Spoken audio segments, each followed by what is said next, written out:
بالله من الشيطان الرجيم بسم الله الرحمن الرحيم الحمد لله رب العالمين الرحمن الرحيم مالك يوم الدين إياك نعبد وإياك نستعين اهدنا الصراط المستقيم صراط الذين أنعمت عليهم غير المغضوب عليهم ولا الضالين آمين. يا رب بالمصطفى بلغ مقاصدنا واغفر لنا ما مضى يا واسع الكرم.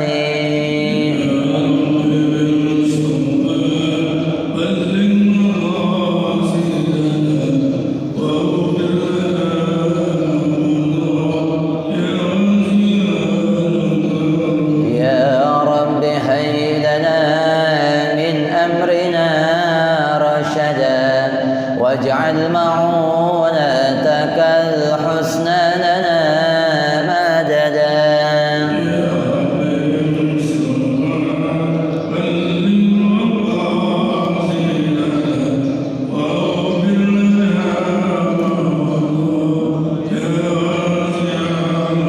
ولا تكلنا إلى تدبير أنفسنا فالنفس تعجز عن إصلاح ما فسدا.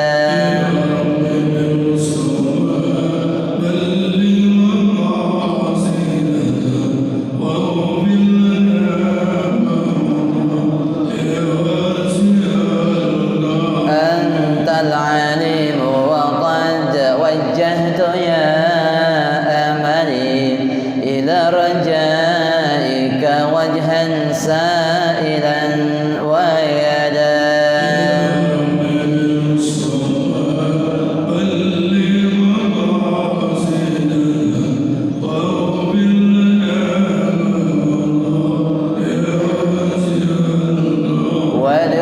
وللرجاء ثواب أنت تعلمه فاجعل ثوابي دوام الستر لي أبدا.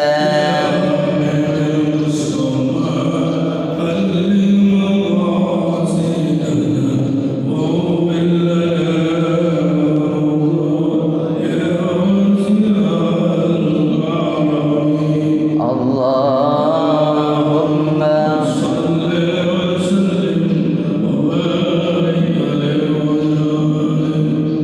بسم الله الرحمن الرحيم الحمد لله الذي علم بالقلم علم الإنسان ما لم يعلم. أشهد أن لا إله إلا الله وحده لا شريك له وأشهد أن سيدنا محمدا عبده ورسوله لا نبي بعده. اللهم صل وسلم وبارك على سيدنا ونبينا وحبيبنا وشفيعنا ومولانا محمد صلى الله عليه وسلم وعلى آله وأصحابه أجمعين.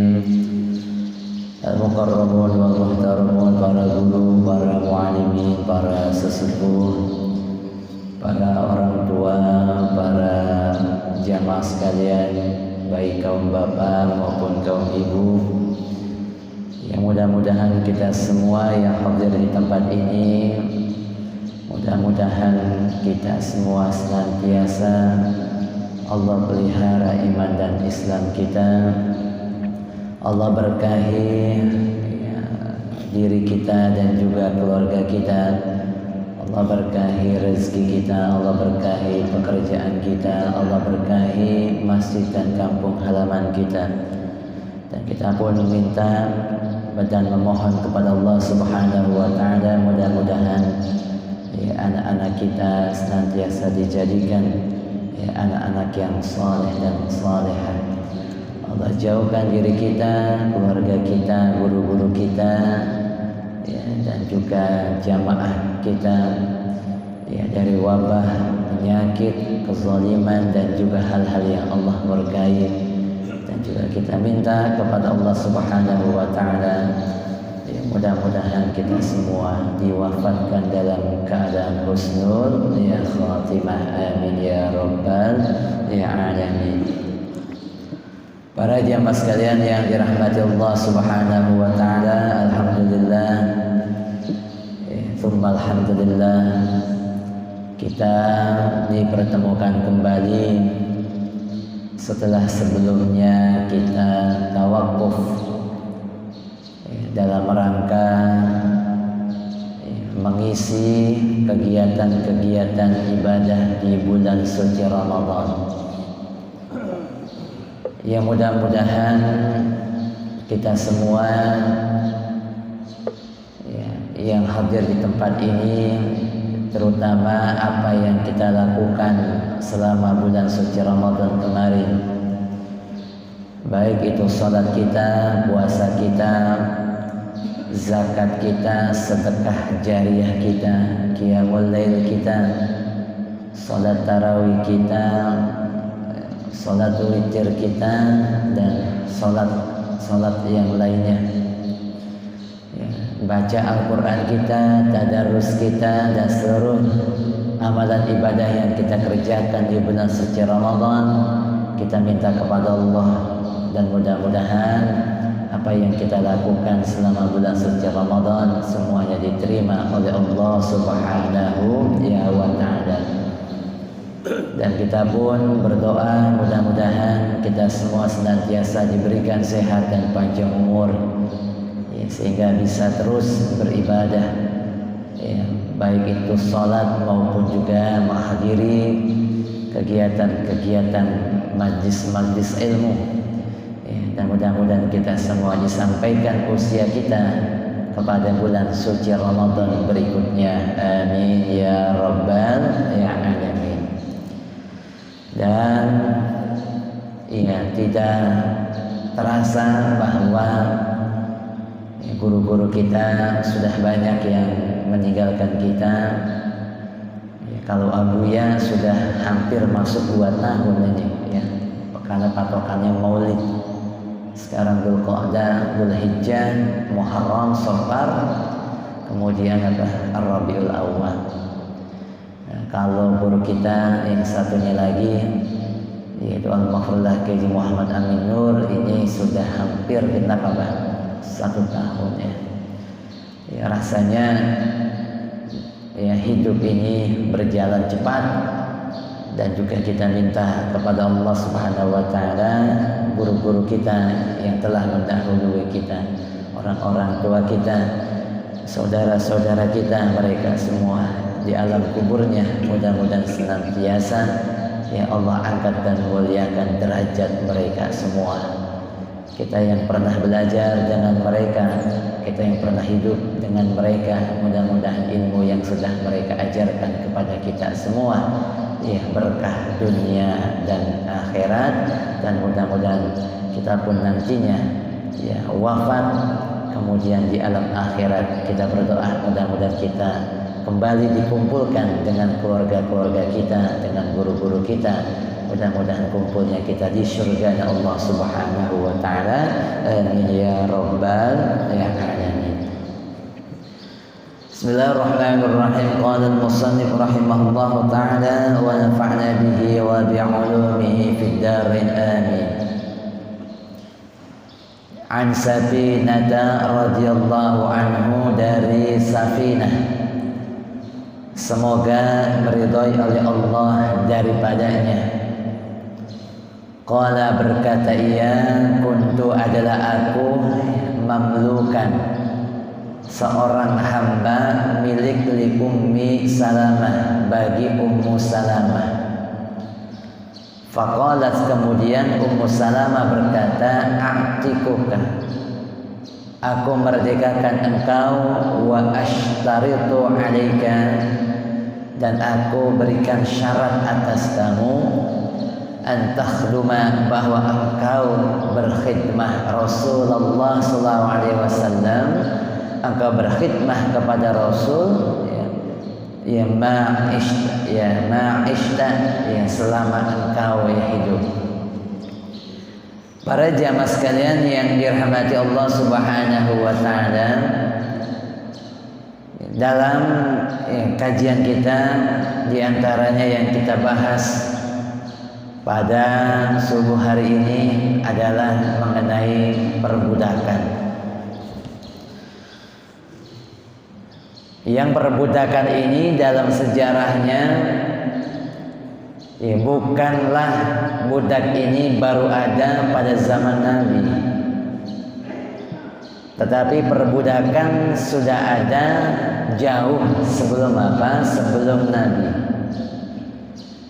Bahkan sejak zaman Yunani kuno perbudakan sudah apa? Sudah ada.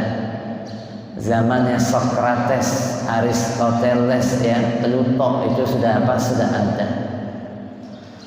Bahkan jauh dari itu pun perbudakan sudah ada sejak zamannya Nabi Musa alaihissalam, yang kita kenal pada saat itu yang menjadi musuhnya adalah Fir'aun dan bala tentaranya. Di mana Nabi Musa atau Fir'aun di mana mereka hidup pada abad 19 sebelum Masehi. Sedangkan Nabi kalau kita hitung Masehinya, Nabi itu lahir di tahun 570 Masehi. Dan Hijriah belum ada. Hijriah kan adanya pada apa? Pada zaman Nabi, itu pun pada peristiwa hijrahnya Nabi dari Mekah ke Madinah di usia Nabi 53 tahun. Karena Nabi wafat di usia 63 tahun dan Hijriah itu Nabi wafat di tahun 10 Hijriah. Nah, artinya 570 Masehi di mana Nabi dilahirkan. Sedangkan zaman perbudakan dalam sebuah riwayat sudah ada sejak tahun 19 sebelum Masehi. Kurang lebih berapa tahun itu lebih daripada 20 apa? Lebih daripada 20 abad Kalau 19 kemudian ditambah 5 berarti 24 apa? 24 abad. Ini kurang lebih dalam sejarah tercatat seperti itu.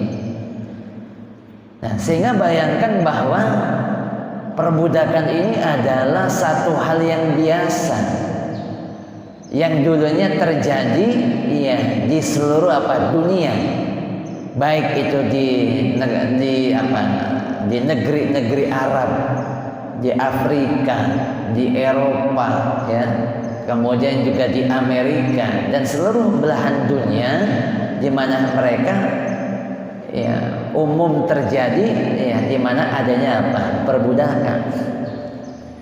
Dengan sebab apa budak itu terjadi? Yang pertama, budak itu terjadi karena orang tuanya budak. Bapak ibunya budak, lahir anaknya budak lagi, dan seterusnya. Kemudian yang kedua, budak terjadi karena sebab peperangan. Karena sebab apa? Karena sebab perang. Kemudian yang menjadi tawanan, maka berhak untuk dijadikan budak. Kalau bisa mereka untuk jual, tebus ditebus, silakan. Keluarganya atau bangsanya yang kalah perang dan atau yang prajuritnya tertangkap ingin ditebus disilakan. Kalau nggak ditebus berarti menjadi hak daripada daripada pihak yang menang.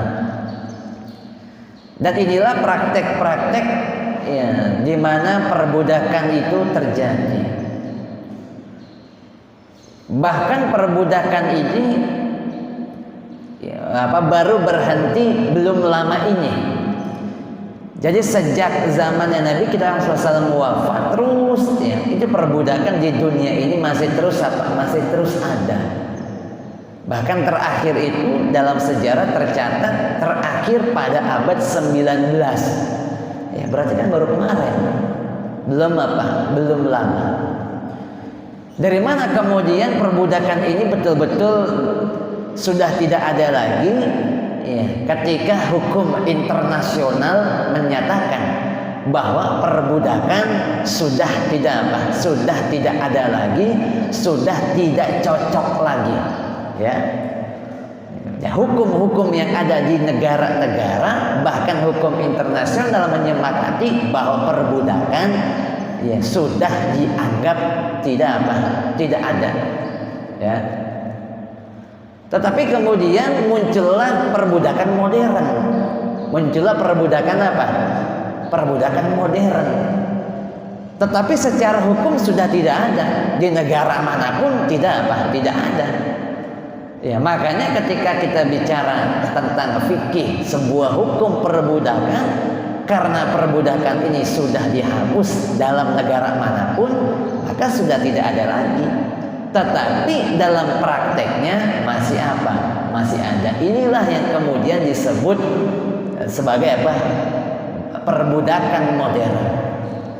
Nah, perbudakan modern ini dari mana? Nah, perbudakan modern ini disebabkan karena human trafficking, jual beli orang. Kalau di Jawa Barat diantaranya pintu masuknya dari Kerawang. Saya tahunya dari mana? Saya tahunya dari kawan saya, ya. Kita S3 bareng, ya. Kemudian dia sebagai anggota dewan, ya, anggota DPRD yang ada di Karawang dan kebetulan menangani persoalan itu, ya. Dan itu ada pintu masuknya, dari situ dijual dah kemana baik, bahkan ya nggak sedikit yang dari mancanegara. Nah, inilah yang sekarang terjadi perbudakan modern, lebih kepada human trafficking, jual beli orang. Ya, orang dikumpulkan, dijanjikan pekerjaan, kagak taunya apa? Dijual. Bahkan praktek budak ini kan begini. Budak ini layaknya harta. Layaknya apa? Harta. Kalau udah punya budak, maka boleh untuk ya, bukan hanya dimanfaatkan tenaganya, tetapi juga boleh untuk apa? Boleh untuk digauli, dan itu halal hukumnya, ya. Boleh untuk apa? Boleh untuk digauli. Nah, karena sekarang sudah tidak ada lagi zaman perbudakan, ya, maka tidak boleh seperti itu. Tetapi dalam prakteknya apakah masih ada? Masih ada. Di antaranya di Arab ini, ya, di Arab ya. Terutama Arab yang brengsek begitu ya, ya, di mana kemudian mereka menggunakan pembantu dalam pandangan mereka bahwa pembantu ini adalah apa? Budak. Inilah kenapa kemudian ada terjadi pemerkosaan dan lain sebagainya, disebabkan mereka masih memahami bahwa perbudakan masih ada. Ya, padahal ya, pembantu itu bukanlah budak. Pembantu itu ya orang yang bekerja ya bersama kita. Ya, dia seperti apa? Karyawan. Seperti apa? Seperti karyawan. Nah, para jamaah sekalian yang dirahmati Allah Subhanahu wa taala. Nah, jadi ini bicara tentang apa? Tentang budak. Kemudian yang berikutnya, bagaimana dengan Nabi kita, Nabi Muhammad SAW? Apakah Nabi punya budak? Oh, Nabi banyak budaknya. Ya, Nabi banyak budaknya, dan budak Nabi itu jumlahnya puluhan, sampai 40, 30 atau sampai 40 budak. Ya, bayangkan Nabi punya budak puluhan. Ya, dari mana budak Nabi? Baik itu dari tawanan maupun ada orang yang ngasih. Aku hadiahkan engkau ya Rasul budak, karena budak itu layaknya harta, bisa Ya, bisa diberikan. ada sahabat Nabi ataupun orang yang cinta dengan Nabi, nggak punya apa-apa, cuma punya budak doang, pengen ngasih hadiah apa kepada Nabi, dihadiahkan apa bu? Budak, makanya budak Nabi apa? Numpuk. Dan Nabi kita Nabi Muhammad SAW, Nabi punya budak dan Nabi punya khadim atau khadimah, pelayan. Ya, dan ini berbeda. Ya, ada Nabi di mana Nabi punya budak, tapi ada Nabi punya apa? Punya pelayan. Siapa di antaranya pelayan Nabi? Di antaranya adalah ya Anas bin Malik. Ini adalah titipan dari orang tuanya kepada apa? Ya kepada Nabi. Ibunya datang kepada Nabi, ya punya anak, ini anak cerdas. Ya saya titipkan kepadamu ya Rasul, boleh atau enggak? Mau atau tidak? Rasul menerimanya. Nah, ini kan yang enak begitu Pak. Ya, jadi nitipin ke Ustadz, ya, nitipin ke Kiai. Pak Ustadz, anak saya rajin, anak saya pinter, saya titipin dah. Nah itu enak begitu ini. Pak Ustadz, anak saya brengsek banget ini, ya, di rumah, ya agak jantak gitu kan, ngelawan mulu sama orang tua, suruh sholat kagak mau, sekolah bolos mulu, sama guru ngelawan. Saya titip pindah sama engkau ya Ustadz, tolong didik dia jadi kiai. Repot itu Pak. Iya, orang anak brengsek dititipin apa? Ke kiai, ya. Nah, para jamaah sekalian yang dirahmati Allah Subhanahu wa taala. Tetapi kemudian dalam sejarahnya tidak ada budak yang Nabi miliki kecuali Nabi merdekakan. Ya, tidak ada budak yang Nabi miliki kemudian Nabi apa? Nabi merdekakan. Dan inilah menjadi salah satu misi ya dari Nabi kita Nabi Muhammad SAW yang kemudian mengajak kepada seluruh sahabatnya ya untuk apa? Untuk membebaskan budak. Membebaskan apa? Ya, budak. Nah, para jamaah sekalian yang dirahmati Allah Subhanahu wa taala, di antaranya dalam hadis yang kita baca ini ya, Nabi mendapatkan hadiah budak dari Ummu Salamah, nama budaknya Safinah. Ya, radhiyallahu anhu. Ya. Kalau ngelihat namanya Safinah, ya kalau kita mah Safinah rata-rata apa perempuan ya. Tapi di sini radhiyallahu anhu. Ya, kalaunya seharusnya Pak radhiyallahu anha. Nah, ini laki-laki atau perempuan? Ya, Safinah adalah seorang apa laki-laki, seorang laki-laki. Ya, nah, makanya nanti ada perbedaan-perbedaan di Arab dengan di kita. Ya, contoh umpamanya saya nih, Iman. Iman itu nama perempuan. Nama apa? Nama perempuan. Nama laki-laki itu Aiman. Kalau Aiman itu laki-laki, kalau Iman itu apa? Perempuan. Waktu saya di Arab itu ada yang nanya, Mas Mok, siapa nama kamu? Iman. Ketawa, Masya Allah ya. Ya inta ya Isaya Zerjadi, kamu itu seperti istriku namanya Iman. Akhirnya kalau saya kenalan di Arab itu, Mas Mok, ya ismi Aiman dah gitu kan. Nah, kalau Iman tawain kita. Ya seperti itu ya. Contohnya lagi Anis ya. Anis itu di kita itu banyak yang nama perempuan. Padahal Anis itu di Arab itu nama apa? Laki-laki. Apa contohnya? Anies Baswedan. Nah, Anies itu kan gubernur Jakarta itu adalah apa? Keturunan Habib itu. Kalau melihat keturunannya, marganya apa? Dari apa? Ya, Baswedan itu kan, itu nama apa? Marga. Artinya Anies itu laki-laki. Tapi di kita nama Anies itu lebih banyak digunakan untuk apa? Untuk perempuan. Nah, kemudian kenapa?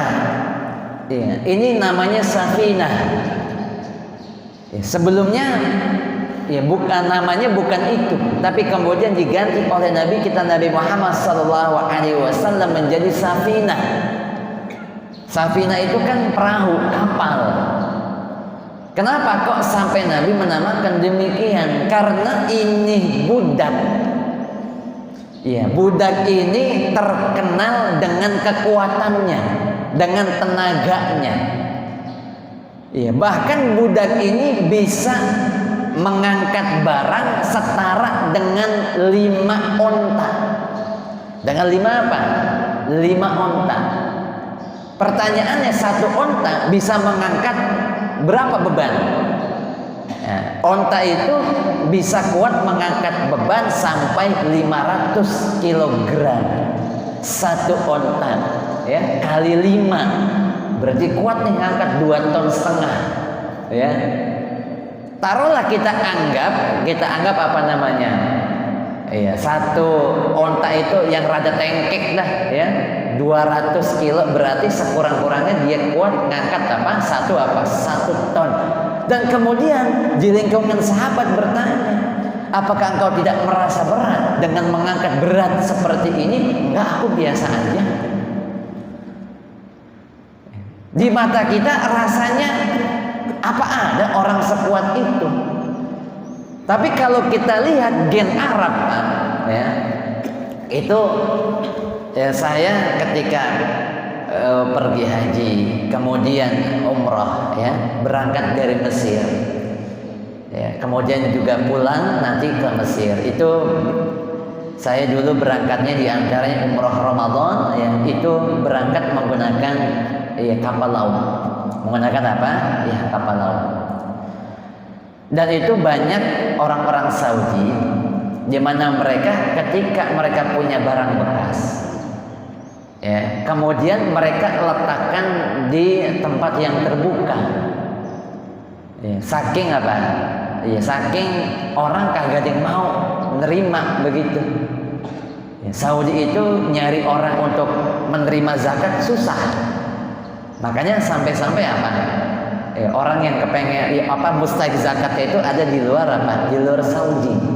Ya, di luar apa? Saudi. Makanya di antaranya kalau kita berangkat haji, ya, itu supir yang apa? Yang menjadi supir bis kita, janganlah kita bertanya kepada supir. Karena supir itu tidak lebih geblek dibanding kita. Ya, kita berangkat dari penginapan, ya, menuju, contoh umpamanya kita mau wukuf di Arafah, itu paling kalau lancar dari penginapan menuju Arafah, ya, paling 1 jam atau nggak nyampe 1 jam apa sampai. Tapi kenapa ada yang berangkat dari pagi, sore baru nyampe, kadang malam baru apa? Baru nyampe. Kenapa? Karena mereka nggak tahu apa? Nggak tahu jalan. Kenapa? Karena supir, ya, bahwa dikatakan semuanya itu bukan orang apa? Orang Saudi. Mereka rata-rata orang mana? Orang dari luar Saudi. Dan orang Arab itu yang di Mesir itu ada kulkas, ada TV, ya. Itu barang-barang yang kemudian ditinggal oleh orang Saudi karena secara perekonomian Mesir ini, iya, lebih apa? Lebih di bawah dibanding Saudi. Saudi lebih apa? Lebih mapan. Saudi lebih maju, ya. Jadi kulkas diangkut itu, Pak. Bayangkan naik ke atas ke kapal apa? Pakai tangga, ke atasnya kulkas 2 pintu itu dia apa? Diangkat. Saya pernah tinggal saya itu waktu saya di Mesir itu di apartemen lantai 3. Mereka semuanya tempat tinggalnya di Arab itu apartemen, kagak ada rumah-rumah kayak kita. Mereka semuanya apa? Apartemen. Saya tinggal di lantai 3. Pernah kulkas saya rusak. Ya, saya bilang tolong perbaiki. Datang tuh orang apa? Orang bengkelnya. Saya pikir mau benerin tempat. Dia bilang saya bawa ya. Saya bilang mana teman kamu? Tenang aja, saya sendiri bisa. Dia panggul, Pak, dari lantai 3 sampai bawah. Begitu selesai dia panggul lagi dari atas apa? Ya, sampai lantai 3 sendirian, kagak pakai bareng-bareng. Sehingga kalau seandainya melihat itu, ya, rasa-rasanya orang Arab apa? Kuat-kuat, di antaranya Safinah. Orang biasanya aja apa? Kuat, apalagi apa? Safinah. Pernah kita mahasiswa main bola, ada orang Arab tuh. Kita apa? Kita sparring partner yuk. Ini orang Arab apa? Gendut-gendut, masa kita kalah? Jangan, kata teman saya. Emang kenapa? Biarpun gendut, kita tetap kalah. Ini biarpun gendut, napasnya kuat. Ya, kita ada badan krempeng, napas apa? Ngos-ngosan kan begitu. Nah, para jamaah sekalian, inilah salah satu budak Nabi yang namanya apa? Safinah. Ya, budak Nabi pemberian daripada Ummu Salamah. Kemudian kata Ummu Salamah, aku bebaskan engkau. Ya, kemudian dengan syarat kamu berkhidmat. Yang sebelumnya budak, kemudian menjadi pelayan Rasulullah SAW. Syaratnya harus menjadi apa? Menjadi pelayan, pelayan. Nah, kemudian bagaimana para jamaah sekalian? Rata-rata semua budak Rasulullah SAW diperlakukan dengan apa? Dengan baik, apalagi pelayan. Ya. Dan tidak ada dalam satu riwayat di mana mereka kemudian yang menjadi budaknya Rasul kemudian menyesal. Kenapa? Karena Rasulullah SAW ya memperlakukan budak itu dengan apa? Dengan baik. Ya, sampai-sampai meskipun Nabi punya budak, ya, tapi kemudian ada dari keturunan budak yang Nabi jadikan istri. Siapa? Yaitu Maria Al-Qibtiyah. Ya, Maria Al-Qibtiyah ini istri Nabi yang sebelumnya adalah budak Rasulullah sallallahu alaihi wasallam. Ya. Makanya salah satu ya daripada akhlak ya para nabi itu seperti itu. Di antaranya Nabi ya Ibrahim alaihissalam ya itu kan punya istri ada apa? Hajar gitu ya. Itu kan yang kemudian apa? Dihadiahi apa? Ya budak. Dan budak ini dipergauli oleh Nabi Ibrahim setelah sebelumnya dinikahkan. Jadi dinikahkan dulu baru kemudian apa? Digauli. Meskipun tanpa dinikahkan belum. Ya, sebelum dinikahkan kalaupun mau digauli disilahkan. Tetapi akhlak daripada para rasul, daripada para nabi menjadikan istri terlebih dahulu barulah kemudian apa? Digauli. Ini kemuliaan daripada di antara akhlak Rasulullah sallallahu alaihi wasallam. Makanya pada hadis berikutnya wa an Aisyah innamal wala'u liman a'taqa. Hanya saja orang-orang yang memerdekakan, hanya wala itu adalah orang yang memerdekakan budak. Ya, orang-orang yang al-wala ini orang yang memerdekakan budak. Makanya dalam hukum warisan ya, al-wala ini atau yang disebut dengan al-mu'tik atau al-mu'tiqah ya. Ini masuk ke dalam hukum warisan muslim Islam. Kenapa? Karena tidak sedikit di antara mereka budak ya. Budak itu kemudian mereka tidak memiliki keluarga.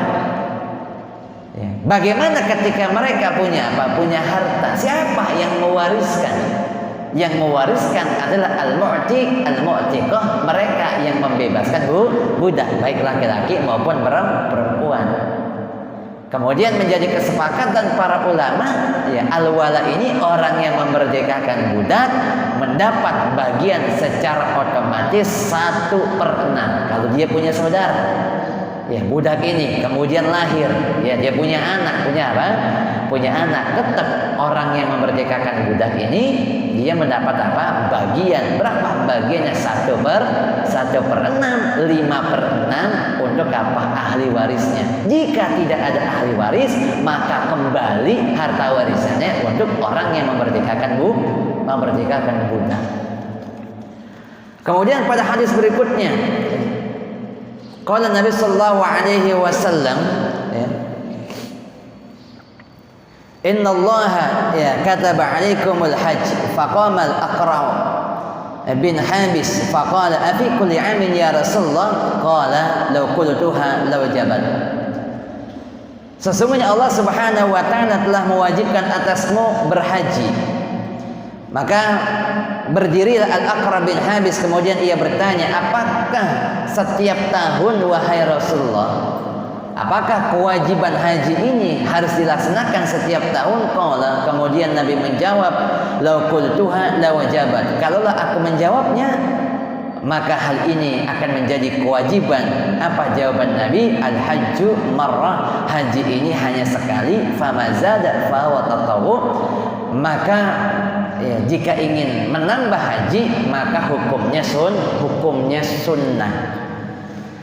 Nah, pada hadis berikutnya yang kita bahas adalah persoalan haji, ya. Nah, ini di kita ini alhamdulillah pemerintah Saudi sudah membuka haji. Sudah mulai ada yang berangkat berangkat haji. Ini kalau yang berangkatnya sekarang ini masuknya ke gelombang 1, nyampainya ke Madinah dulu. Nah, nanti kalau sudah menjelang wukuf, masuknya gelombang gelombang kedua, ditempatkan di Mekah dahulu, ya. Di Mekah di Mekah dahulu. Berapa kewajiban haji? Ya, kata Nabi, haji itu hanya sekali seumur hidup. Makanya Nabi hanya melaksanakan haji sekali. Ya, hajinya Nabi terjadi menjelang Nabi wafat. Ya, sehingga para jamaah sekalian, bagi orang yang berangkat berkali-kali maka hukumnya sunnah. Yang wajib hanya sekali. Nah, kewajiban itu pertama. Makanya ini ada nih jamaah baru berangkat pertama kemudian jadi badal. Saya bilang kagak bisa. Ya, kalau mau jadi badal setelah haji pertama. Ini mau gagah buat saya badalin Pak Ustaz. Saya tanya, emang haji pertama kapan? Ini yang pertama. Lah kagak boleh Pak Ul. Iya lah, hajilah untuk dirinya dulu. Untuk apa? Ya, badalin aja. Habis lumayan angkanya Pak Ustaz. Lah bukan begitu lah, kagak boleh. Kagak boleh, ya. Jadi hajilah untuk dirinya sendiri. Baru kemudian kalaupun di tahun-tahun berikutnya orang tua kita udah niat haji, kemudian usianya kagak sampai. Salah satu hal yang pernah dikatakan oleh guru kita Al-Mafrullah wal Mujad fi sabilillah Syekh Kiai Haji Nur Ali kepada muridnya, dulu pernah disampaikan, dan saya dapat dari salah seorang jamaah yang hadir di pengajian malam Ahad. Ya, pengajian malam Ahad yang dulu Al-Mafrullah Kiai Nur Ali ngajar, itu pernah menyampaikan pada satu ketika di mana kemudian mengajak kepada jamaah sekalian, lu pada haji dah mulai dari sekarang. Nanti suatu saat kata Kiai Nur Ali, haji bakal susah lu. Bakal susah. Dulu orang kagak pada itu sama haji. Daftar tahun ini, berangkat tahun ini, ya. Yang haji langka. Yang haji langka.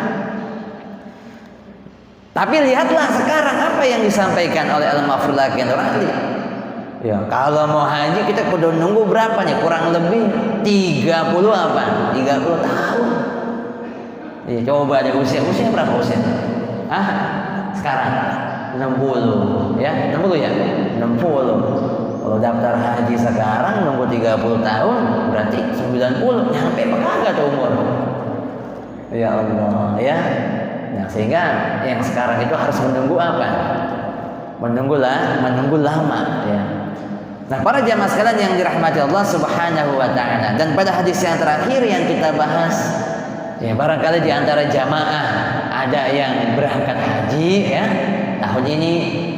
Ya, saya pun juga, ya, kalau normal kemungkinan besar bisa berangkat gitu, ya. Kemarin sudah ikut medical check up dan sebagainya, ya. Kemudian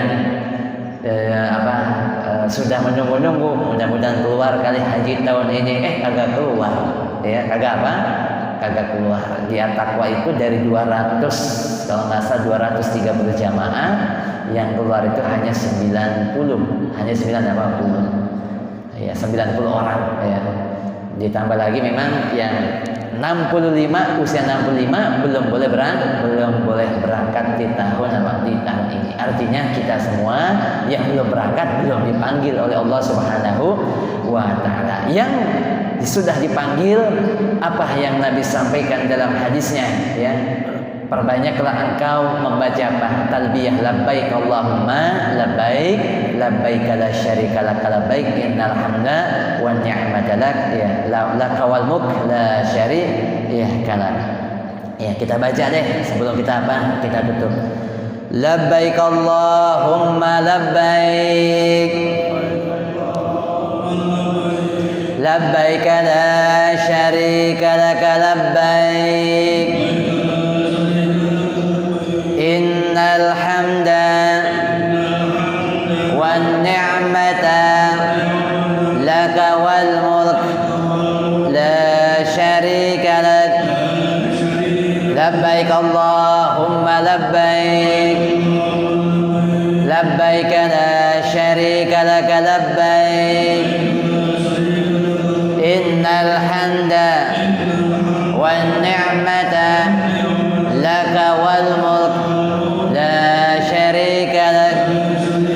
Labbaik Allahumma labbaik, labbaik la syarika lak labbaik, innal hamda wan ni'mata laka wal mulk la syarika lak. Ya Allah, rasanya gimana hati ya Bang? Ini kita udah kayak manasik ini ya, tinggalkan ihram doang belum ini. Dalam kuliah hal itu adalah bacaan apa talbiyah yang disunnahkan, bahkan sunnahnya muakkad. Bukan sunnah biasa, sunnahnya apa? Sunnahnya muakkad, sangat-sangat ditekankan. Mendekati apa? Kalau sunnah muakkad itu mendekati wajib. Nah ini yang mau apa? Yang mau berangkat, perbanyaklah bacaan-bacaan tersebut. Tapi Pak Ustaz, nanti kalau nyampe di sana, kok ada orang yang baca talbiyah kemudian bacaannya ada yang beda sedikit, itu bagaimana? Itu dibolehkan. Karena Nabi kita Muhammad SAW juga pernah di mana sahabat itu menambahkan warraghba'u ilaika wal amal, dan harapan ya serta seluruh perbuatan-perbuatan ya dikembalikan kepadamu ya Allah Subhanahu wa taala. Harapan dan juga perbuatan kembalinya kepada Allah Subhanahu wa taala.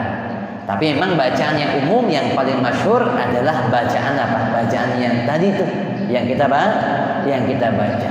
Sehingga mudah-mudahan para jamaah sekalian, ya kita pun yang tahun ini berangkat mudah-mudahan diberikan kelancaran, diberikan sehat walafiat, diberikan kemudahan dalam pelaksanaan ibadah hajinya, kemudian pulang kembali ke tanah air ya membawa haji yang mabrur. Dan bagi yang belum berangkat, mudah-mudahan kita semua diberikan sehat dan panjang umur, sehingga mudah-mudahan kita bisa ya, berangkat kemana? Ke tanah suci. Amin ya rabbal alamin. Para jamaah sekalian yang dirahmati Allah Subhanahu wa taala, pada pertemuan yang pertama ini ya barangkali ya ini dulu, dan insya Allah kita akan lanjut lagi pada pertemuan yang akan datang. Mudah-mudahan kita semua dipertemukan kembali dalam keadaan sehat dan panjang umur. Ya, mari kita tutup dengan pembacaan ya doa Al-Fatihah.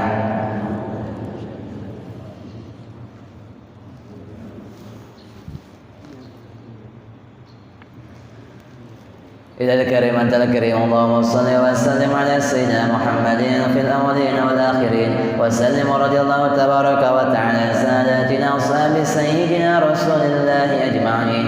بسم الله الرحمن الرحيم الحمد لله رب العالمين اللهم صل على سيدنا محمد وعلى آل سيدنا محمد.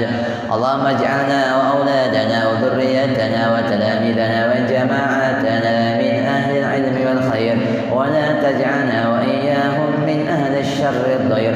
اللهم إنا نسألك علما نافعا وعملا صالحا متقبلا ورزقا حلالا طيبا واسعا مباركا.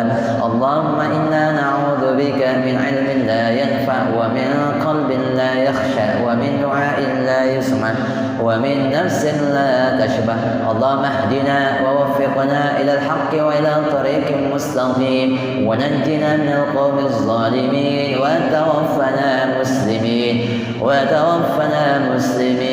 وتوفنا مسلمين وألحقنا بالصالحين برحمتك يا أرحم الراحمين اللهم إنا نسألك رضاك والجنة ونعوذ بك من سخطك والنار اللهم اجعل جمعنا هذا جمعا مرحوما وتفرقنا من بعده تفرقا معصوما ربنا هب لنا من أزواجنا وذرياتنا قرة أعين واجعلنا للمتقين إماما ربنا إنك جامع الناس ليوم لا ريب فيه إن الله لا يخلف الميعاد ربنا آتنا في الدنيا حسنة وفي الآخرة حسنة وقنا عذاب النار وأدخلنا جنة مع الأبرار يا عزيز يا غفار وصلى الله على سيدنا محمد وعلى آله وصحبه وسلم بفضلك سبحان ربك رب العزة عما يصفون وسلام